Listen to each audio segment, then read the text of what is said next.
Wow, have you landed yet? That was lovely, Andrea. Thank you so much.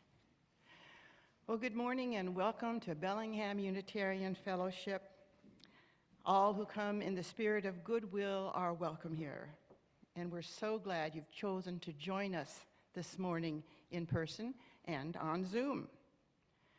My name is Pam Graham, and I'm honored to be celebrating this morning's service with Reverend Dr. Rose Edington, retired minister.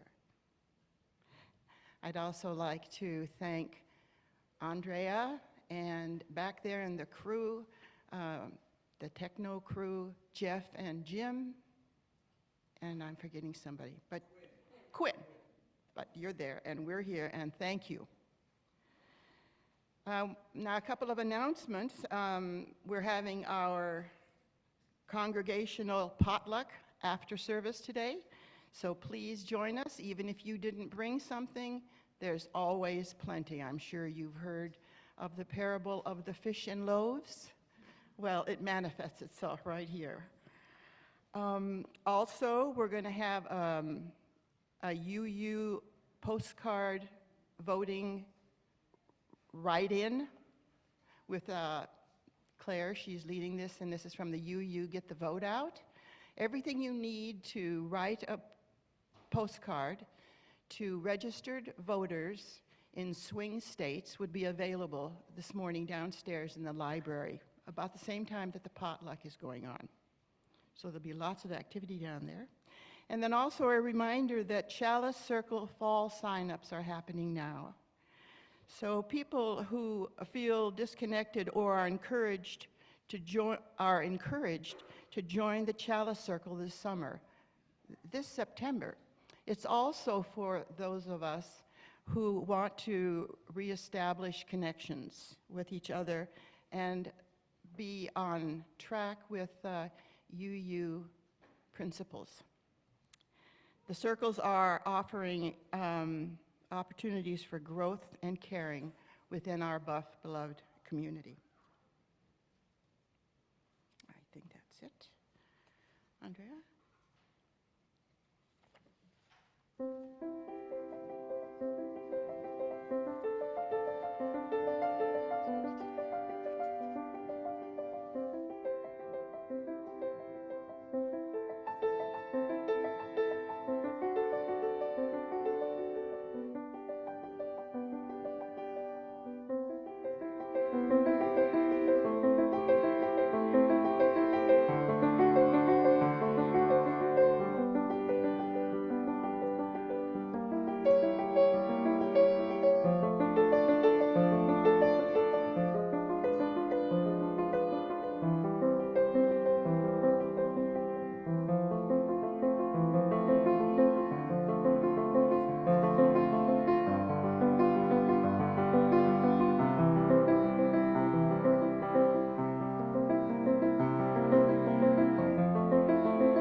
Universalists, we profess to place love at the center of our faith and to take on joyous challenge of creating beloved community.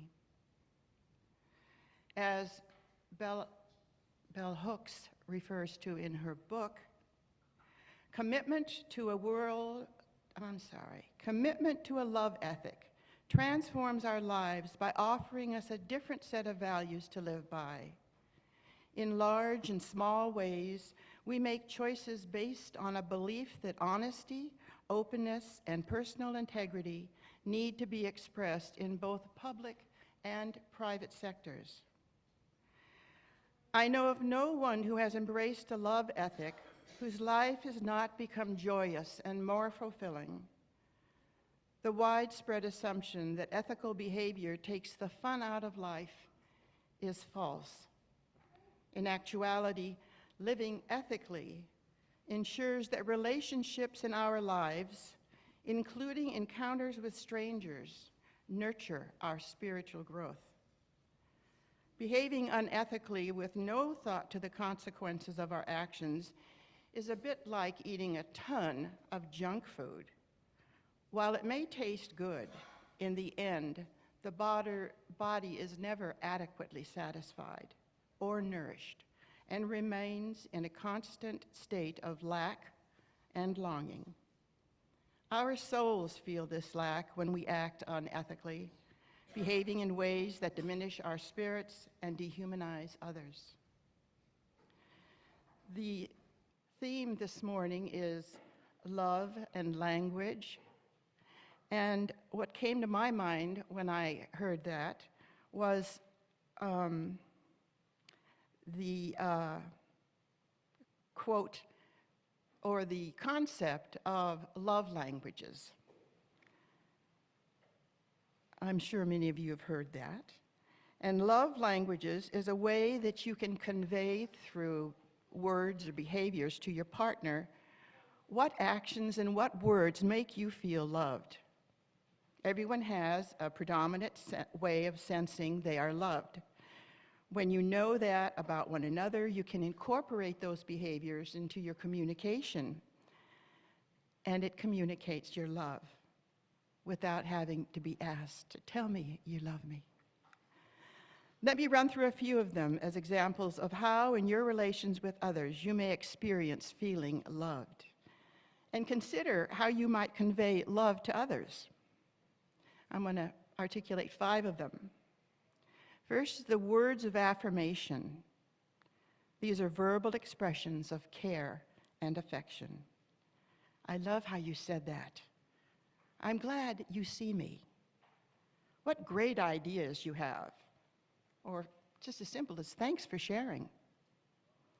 The exchange of gifts or giving a gift. These can be tangible or intangible items that make you feel appreciated and noticed. Such as, whenever I see you smile, it lightens my heart. Or, I like that dress. Being with you inspires me. This beautiful sunset reminds me of you. It might sound corny, but they're meaningful expressions of your love. There's also acts of service, doing something kind and helpful that is unsolicited. How can I be of assistance? Would this be helpful? Here, let me contribute. Number 4 is quality time. Engaging in an activity together is a manifestation of love. Can be. I'd like to set some time aside for just you and me. Would you like to join me? I'd like you to join me on this excursion. Or how about if we do that together? And then last but not least is physicality. Being physically present to one another, facing one another, looking into each other's eyes, paying attention to each other, such as, I've missed your company. Ooh, that feels really good. Would you like a hug? Or can I get a hug? The absence of such simple, humane actions leaves individuals feeling isolated, unseen, unheard, diminished in their humanity. How can I extend the love language to strangers in a way that creates and nurtures beloved community? And now we're going to have a hymn.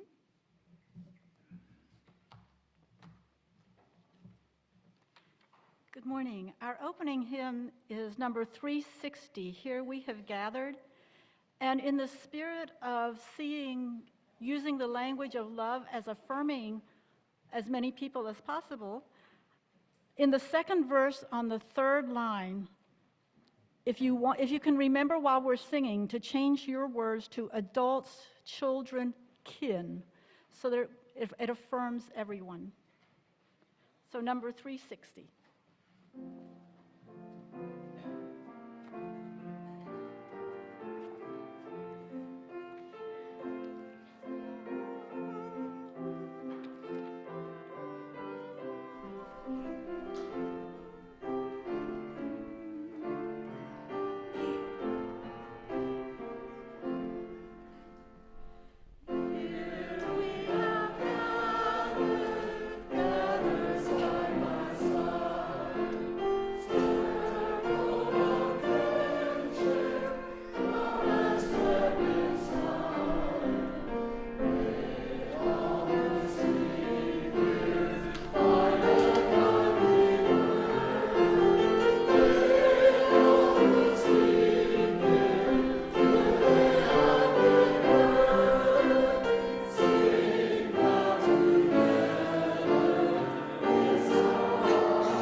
For our chalice lighting this morning, we're taking a quote from Martin Luther King Jr.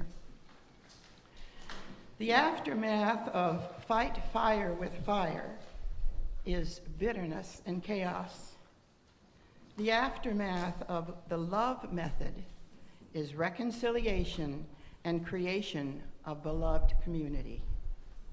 Yes, love, which means understanding, creative, redemptive goodwill, even for our enemies. And now if you'll recite the covenant with me. Love is the spirit of this fellowship and service gives it life, celebrating our diversity and joy by the quest for truth. We work for peace and honor all creation. This is our covenant.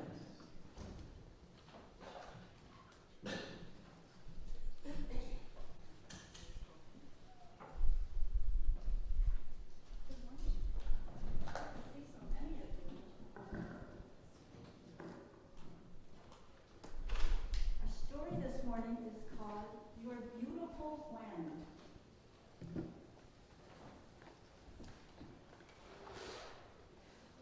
You're beautiful when you're kind, showing a glimpse of your good heart. You're beautiful when you're learning, celebrating your knowledge from books, people, and experiences.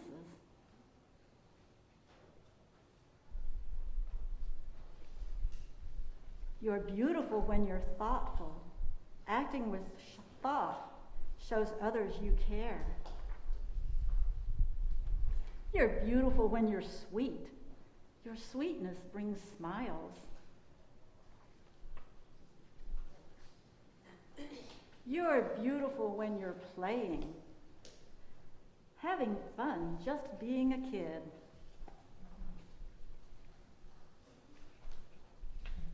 This is one of my favorites. You're beautiful when you're adventurous, exploring the terrain and getting dirty.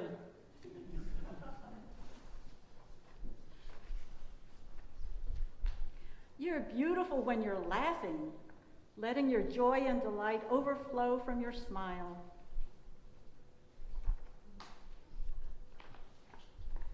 You're beautiful when you're loving. Your inner light shines so bright, so very bright.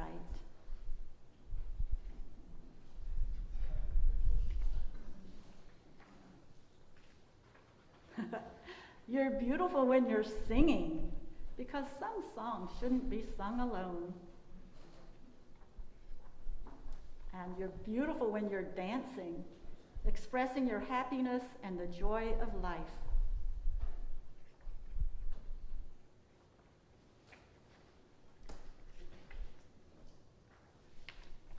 You're beautiful when you're creative, bringing your imagination into reality. You're beautiful when you're trying. Your efforts count more than you know.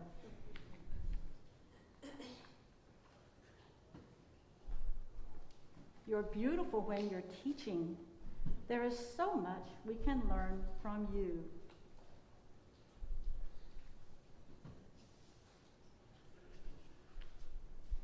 You're beautiful when you're brave, showing the world your strong and courageous spirit.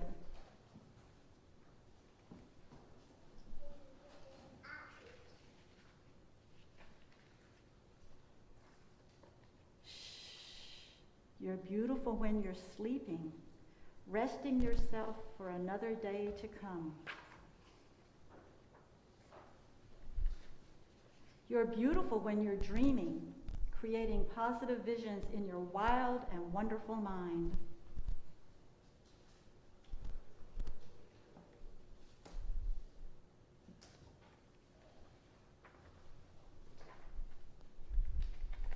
You're beautiful when you're believing.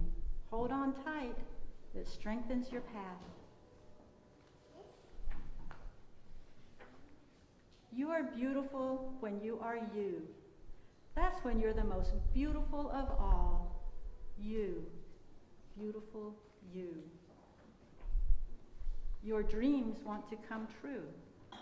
That's why they chose you. And now we will sing our beautiful children away to their religious education experience.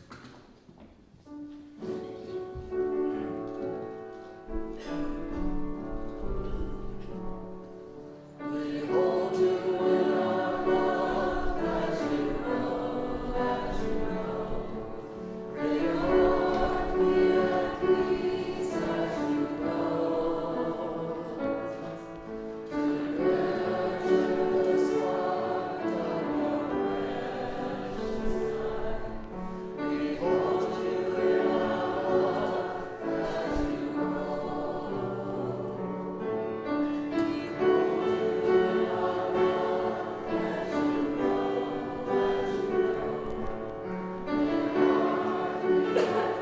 peace as you go. Precious heart of your precious life.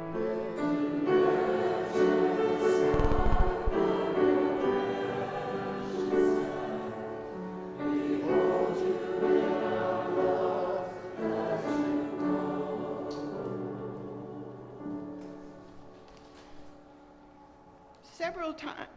Several times a year, we celebrate milestones. Love, a kind word or a thoughtful act, like a pebble dropped in water, sends ripples out into the world. This morning, if you'd like to make a promise or let go of one, remember someone, release a bit of pain, or otherwise mark some important event or occasion, please feel free to line up against this wall and approach the microphone, briefly state your name and what it is you are here for, and drop a pebble into the water, and we'll just keep the line moving. So please feel free to approach the microphone. Anybody?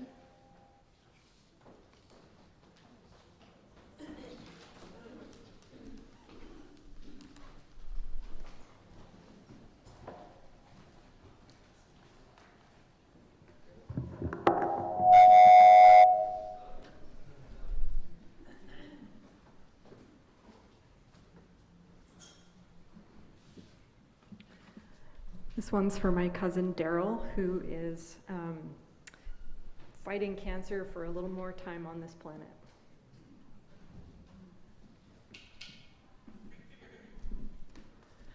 This one is for my friend Helen, who has kidney failure today and is in the hospital.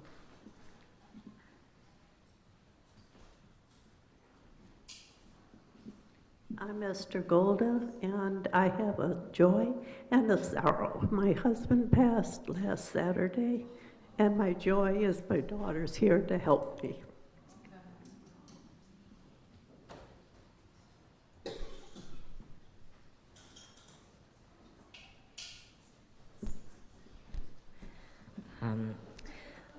I have a joy, it's a small one, but it's that the stray cat we started trying to take in back in February has gone from jumping and running at every single noise to sleeping on the foot of my bed every night.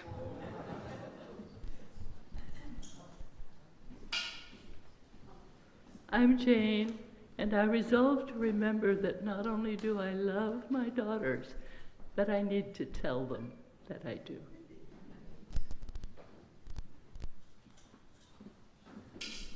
I'm Lee.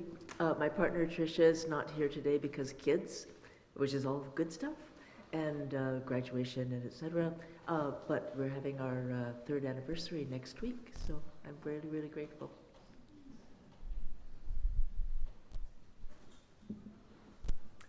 I'm Constance. I'm here to drop a pebble for our grandchild who's celebrating their first birthday. And I'm Hank, and I'm lighting a candle of concern for buff member Karen Fitzgerald, who fell yesterday off of a ladder and has broken her pelvis in several places and several spine fractures. So.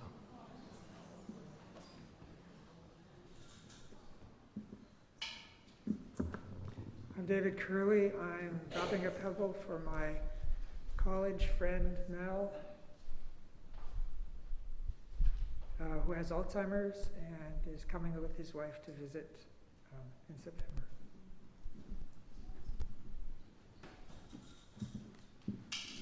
From Zoom, Bonnie Finney is, wishing good luck for Lou and his new hip.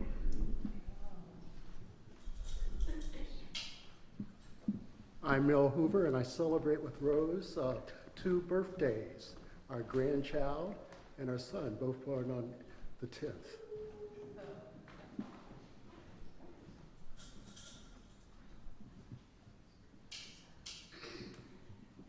And I'm giving Thanksgiving for the opportunity to have been a celebrant here for the last 2 years, and I am stepping down, so thank you for that honor.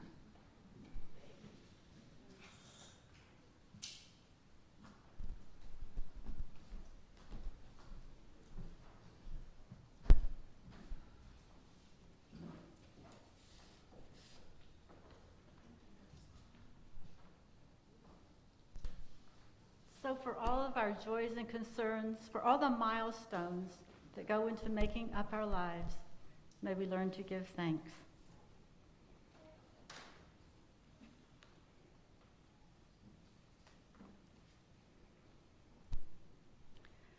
Well, I'm grateful this morning for the opportunity to share some mental and spiritual wanderings that I've had recently, particularly since the General Assembly, It raised the question for me, what does it mean to put love at the center of Unitarian Universalism, as we affirmed at that GA just a few weeks ago?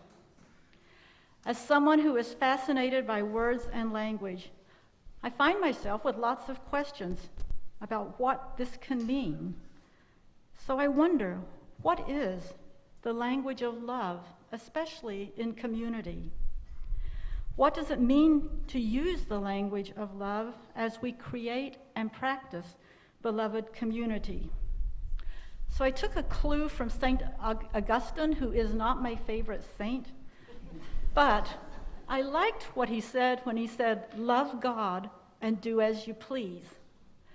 So I was thinking, can we speak from love and say what we please? Or speak unto others as you would wish to be spoken to?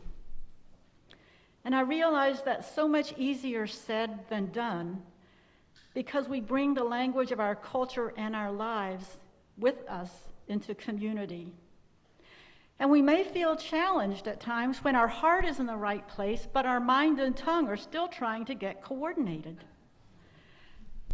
And the good thing about beloved community is that it provides the space and place to practice this language of love with one another. And in our practice, it's good to remember that language is fluid and it evolves. For instance, my evolution with pronouns started when I entered seminary way back in the fall of 1969 as one of 9 women students. As I read the mostly male theologians, I found myself mentally changing the supposedly all-inclusive he pronouns of the time to he/she or they. I was learning that interpretations of everyday words, including little pronouns, could subtly reinforce a male-dominant worldview that needed changing. When all the grammatically acceptable pronouns are masculine, including in reference to God, it subconsciously reinforces the primacy of male power. It can cause anyone who is not a he to become invisible. So in those seminary days from 1969 to 73, I was an American Baptist, and I met Mel, my spouse, who was Episcopalian. And we women students of various denominations supported each other and agitated for the Episcopal ordination of women, as did many of our male classmates. But according to the Book of Episcopal Canon Law, the ordination of women was not allowed. And just in case canon law sounds unfamiliar to you, it's spelled C-A-N-O-N, and it's churchy type law, not the type of canon that's going to blast you to smithereens. Well, when Mel told me he had a copy of canon law, I couldn't wait to read it, to see for myself the law that said women could not be ordained. I found that the entire book of canon law was written using the standard grammatical practice of the time, with he as the all-inclusive pronoun. Except when you turn the page to the chapter on ordination, there's no warning label saying this chapter is for men only. But in that chapter, the he lost its inclusiveness and was interpreted as only males could be ordained. According to bishops, archbishops, priests, who at that time were all male, they had the power to interpret and enforce their interpretation of he. So strangely enough, that one chapter's he did not include everyone, although the rest of canon law did. It's hard for me to express the fury I felt at that time, that my women classmates couldn't be ordained, were not equal for ordination over a pronoun interpretation? And although it's been a long time, I still have some of that same fury within me. So for more than 50 years, I have not referred to any male clergy as father, which implies a male stand-in for God. Nor have I rarely referred to God with male pronouns, because when God is the male at the top of the hierarchy, well then, men consciously and unconsciously tend to think of themselves as being more in God's image, as having more power, and thinking they are supposed to have dominion. And it gets into our female brains too. So my little way of professionally resisting using non-inclusive language is just to refer to everyone who is ordained as reverend. Now, of course, since the early 1970s, pronouns have continued to undergo expansion, and we're all learning to respect people's pronoun choices. Beloved community doesn't mean we're always perfect with our pronouns, and sometimes we relapse. I relapsed a couple weeks ago when someone asked me about our daughter Melanie's surgeon. I said, "Oh, he did a great job," and immediately corrected myself to say, "I mean, she did a great job." I was mortified with myself. Over 50 years of identifying myself as feminist and unbidden, the primacy of he for surgeons still slipped out. So I know that obviously patience and self-forgiveness are necessary for beloved community. Just as I try to be more inclusive in my speech and language choices around pronouns, I also try to be aware of and find alternatives to racialized language implications. I believe that many descriptions using dark and black and their contrast to light and white need to be challenged, just as we once challenged and changed that ubiquitous he. That he was an expression of the primacy of seeing males as more human than the rest of us humans. So I wonder, is our use of black and dark imagery, usually with negative connotations, an expression of the underlying primacy of whiteness in our culture? Does it serve to reinforce white folks as more human than all other humans? And if so, what can we do about it? I've brought this up with several people. Some have told me that it's impossible to get away from black and dark having negative connotations, that from the dawn of humanity, concepts of daytime with its sunlight and illumination are considered positive, and nighttime with its darkness and mystery are seen as more challenging and fearful. But mystery is not the same as a negative. And, except for most of humanity's existence too, people experience dark and light as day and night, long before those terms took on the racialized implications that are alive and well in today's world. Professor Michael DeGraff of the Linguistic Society of America urges us to study language so we can see how it is being used to dehumanize people. The neutral uses of dark and light have given way to dark as negative and wrong, and light as good and right. Our challenge is to come up with images and alternatives of dark and black that don't reinforce negativity, of images that don't reinforce white primacy by making white and light the positives, of images that don't get into our subconscious in ways that dehumanize people. And I want to give you some good news. This is not a new challenge for us Unitarian Universalists. Since it happened in the early 1990s, it may surprise many of you to know that within UUism, we've done a major piece of work on the challenge of portraying dark with positive imagery and using more neutral images of light. And that piece of work is within reach of every one of us here this morning. It is our hymnal, Singing the Living Tradition, which was published in 1993. When members of the Hymn Book Commission accepted the challenge to create a new hymnal, they saw it as an opportunity to incorporate anti-racism practices into their work. That practice included using only positive images of dark and black and neutral images of light. I believe it is helpful to be reminded of this anti-racist practice and to know that it is possible to have dark and light imagery reflected less in our racialized culture, reflected less negatively in our racialized culture. And some people have said, well, do you want to do away with black and dark? And I say, no. I don't want to take that away. Those words are good. I just want us to come up with some alternatives to dark and black that don't always connote wrongness and negativity. So for example, during this election system, I get concerned hearing about dark money and its use for questionable purposes.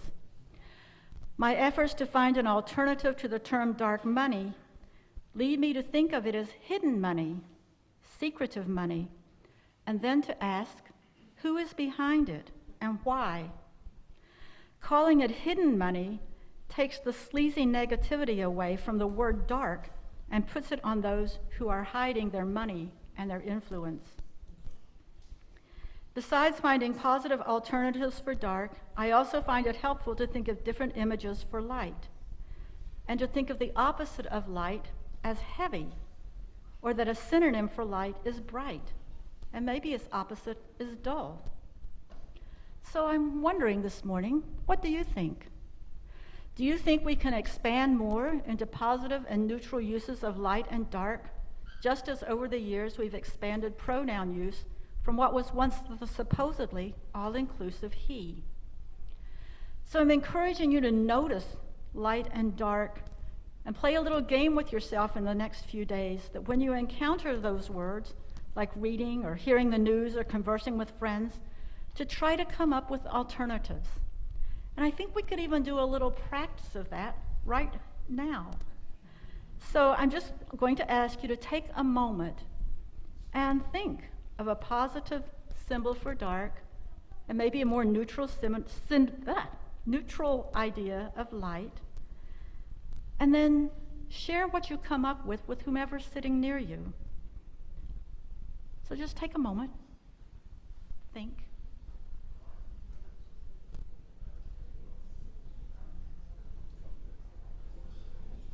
And then just take a moment to share the word or two you have come up with, or what you think about using dark and light in different ways.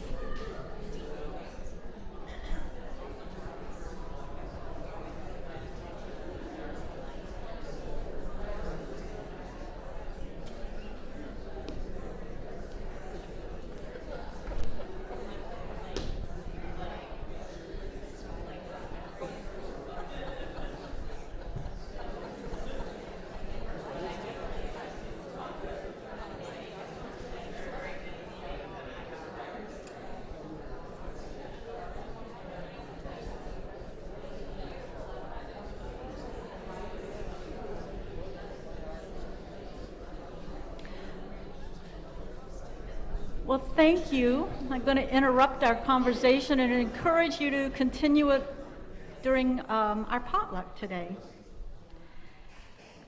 And now, as a congregation, let's experience in song some of the positive imagery of darkness. So please turn to hymn number 275. It's Joyful is the Dark. I know it's a hymn we don't sing often here, and it's also an Easter hymn. But I just wanted us to experience some of this imagery and to say, one second. The words to this hymn were written by the poet Brian Wren, who is Professor Emeritus of Worship at Columbia Theological Seminary. And he is a language questioner too. He has written the book, What Language Shall I Borrow? A Male Response to Feminist Theology. So of course I like him. And Rose asked me to lead this because it's a little tricky. Brian Wren's songs tend to be, and Carlton Young usually writes the music. And so note at the end, there's two places where we go high, and the first one's a little lower than the second one. And on the third verse, which in our case is actually the fifth verse, because we're doing 1, 2, and 5, when we get to that joyful is the dark, depth of love, divine verse, at the very end, we lift the notes and we go high for those last two notes. You'll figure it out, and you know, if all you do is go, you'll be great. Let's stand in body or spirit, and we'll sing together.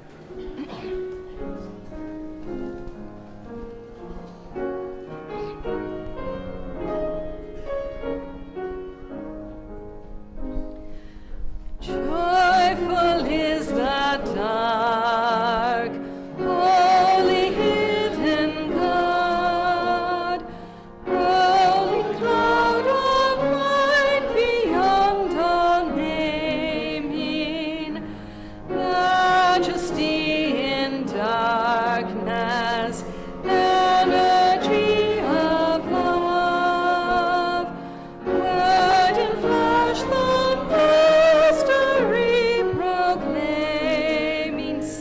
verse.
Beautiful, thank you.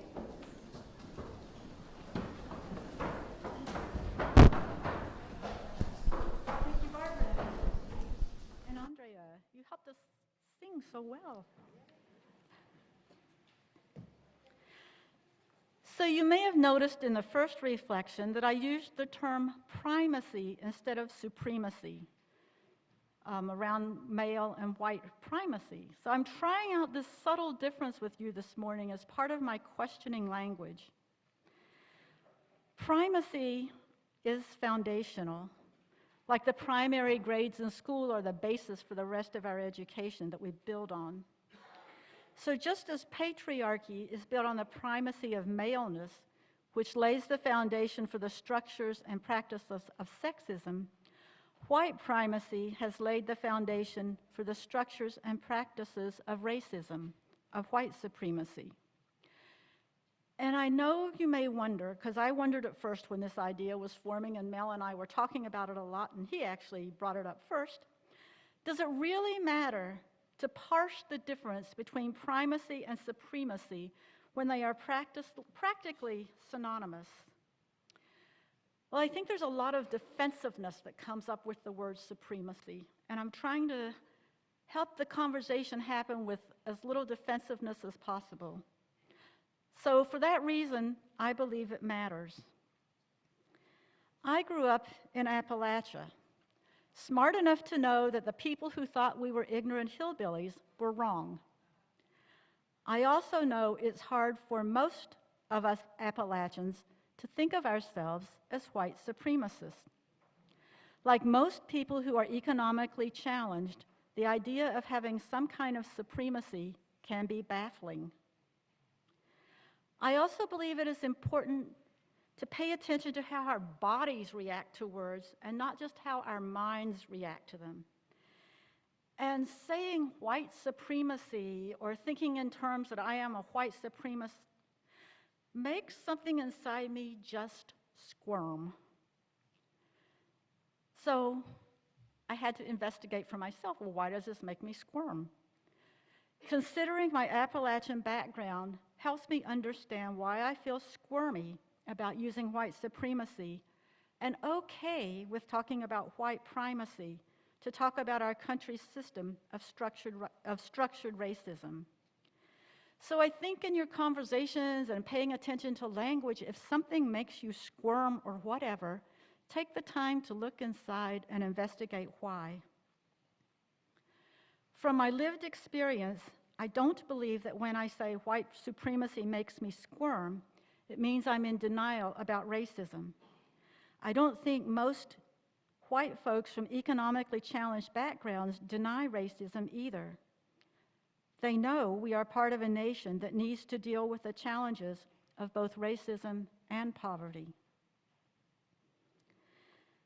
And then my final language question for this morning is wondering if it's more helpful to talk about having racism instead of being racist as another way to move the conversation beyond defensiveness.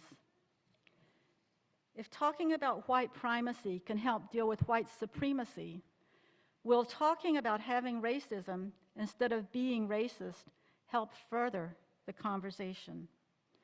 Because I think that no matter how racist someone may be, no one really wants to be labeled as a racist, and some go to great lengths to deny it.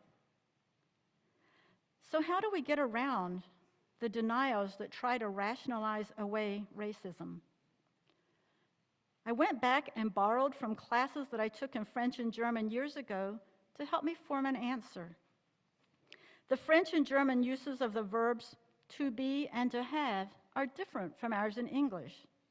So if I were to translate I am hungry from English to French, I wouldn't say je suis faim, I am hungry, with a verb to be, or in German, ich bin Hunger. They don't say that. It is not direct word for word translation. In French, it's j'ai faim. In German, it's ich habe Hunger, both meaning I have hunger. They are having hunger instead of being hungry. I find that thinking of having a quality instead of being that quality gives more flexibility to express who I am. I am racist sounds more definitive and limiting about who I am, even though I know there is more to me than that adjective. Yet saying I am not racist isn't true either and gets into denial. So these days I'm finding it more helpful to think in terms of having racism than being racist. Our society is structured in such a way that we all end up having racism, and it is up to us to figure out what to do about it, personally and systemically. On the personal level, I see some parallels between having racism and having cancer. Some studies posit that on a cellular level, we all have the potential to develop cancer in our bodies. Our immune systems and T cells, our food choices, the genes we inherit, all go into how our body may need to respond. And if cancer should happen to manifest itself, we do all we can to contain and eliminate it.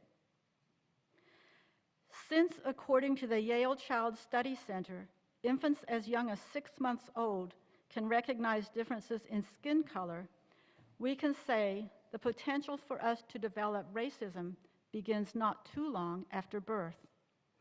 Our families, friends, communities all contribute to how much racism we will personally experience and manifest in our lives. We all have to decide how we want to contain and eliminate it. I hope that by raising these questions, it will help us talk about and deal with the racism we see and experience, and will help us contribute to creating the beloved community that we are all trying to create in the midst of a racialized world. One of the things we can be in this world as we're figuring it out, and even as we're figuring it out, is to be bridge builders from one person to another. So let's conclude our sermon together, and this reflection together anyway, by singing number 1023 in the Teal book, Building Bridges. And we're just going to sing it through twice. We're not going to sing it as a round this morning.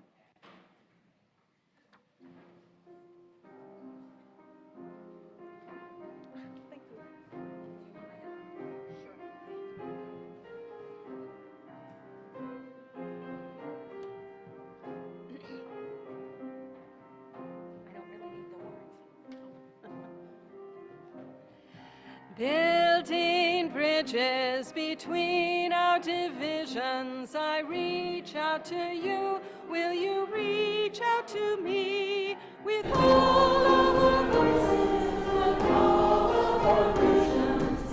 As we can make such sweet harmony, building bridges between our divisions, I reach out to you. Reach out to me, all of our voices and all of our visions, as we can make such sweet harmony.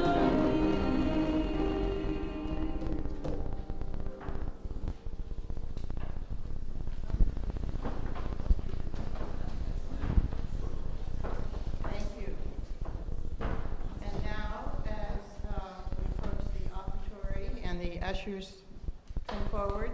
Please let me mention once again that generosity is another way we express our love.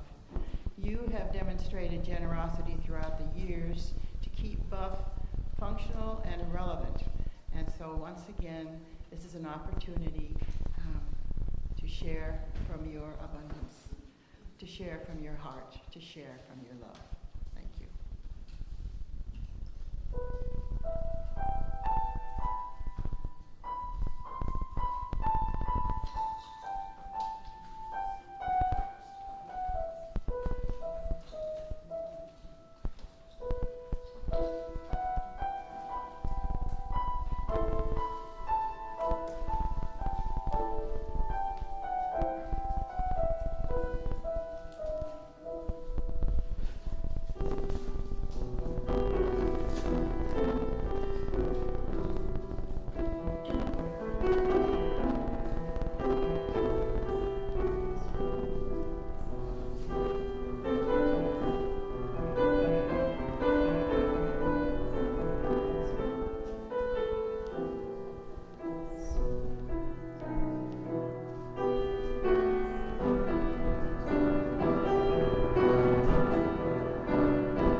I want to thank Andrea for our music. It was by Bernice Reagan Johnson. Some of you may know her as the founder of Sweet Honey in the Rock, and how much her music has just touched us and is a great contributor. And this is in her memory. She died about a month ago. So thank you for bringing her in. Our closing words are adapted from Kathleen McTeague's words. May the light around us guide our footsteps and hold us fast to the beloved community that we seek. May the darkness around us nurture our dreams and give us rest so that we may give ourselves to the work of creating beloved community. Let us seek to remember the wholeness of our lives, the weaving of light and shadow in this great and astonishing dance of life in which we move. Amen.